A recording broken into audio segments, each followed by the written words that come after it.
yawtere meɗen no nawra en hande guine gam sendodude heɗiyankoɓe e jaltude subugoji e sarɗinkoɓe merɓe yuɓɓinaɗi ñande 31 lewru faltindu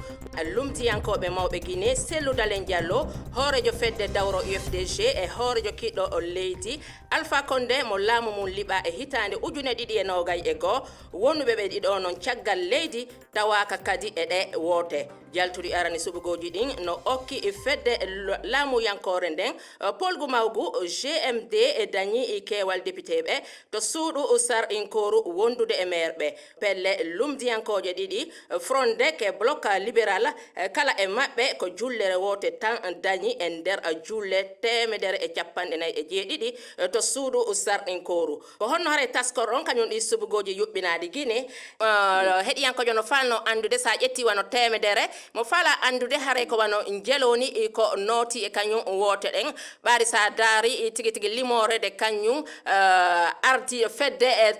toppitide kañum yuɓɓingol subugoji ɗi jonni no holli wondema ko ɓuuri 50 e nder 100 notino ka subugoji kono hara yoga kañum kadi no holli wondema hay 3 notanoki on tinni ɗo madame nam haray ko innete kon chiffre officiel noton chiffre réel hino ton chiffre officiel on ko halfinnaɓe ɓen golle ɗon ko ɓen taski tawi ndaari tawi haray ko 52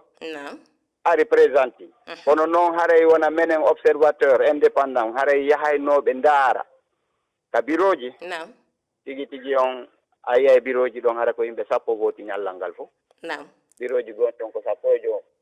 bureau ji gono ton yimɓe tato ari bimbi ɓe jotto ha kikire ɓe ferma bureau on réalité on ka terrain haray e won 52% yaga si we ɗum ɗon mo faala andude wano ko honɗum ɗum ɗo arta e battinde e leydi di ko tawata ko hande e sa daari a taway ko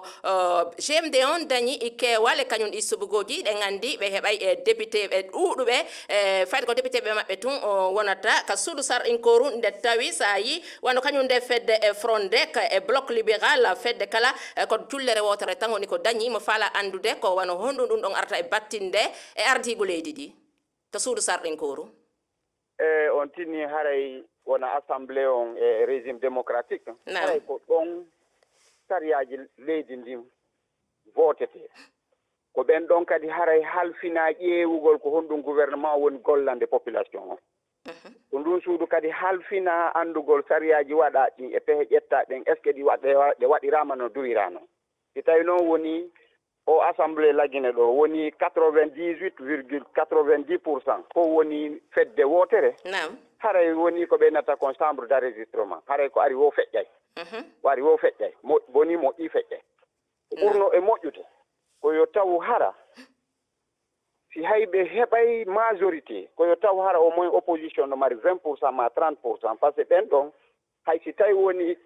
ɓe wawata na kamɓe on ka gouvernement kono au moins ɓe inna ministre ɓe ɓen ɗe golle ko jokkuɗa ɗo moƴƴa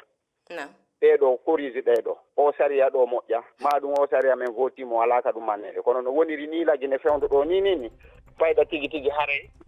ko carte blanche gouvernement on jonna to sariyaji ɗin votete woni ko majorité si 100 towni junggo ɓe kontay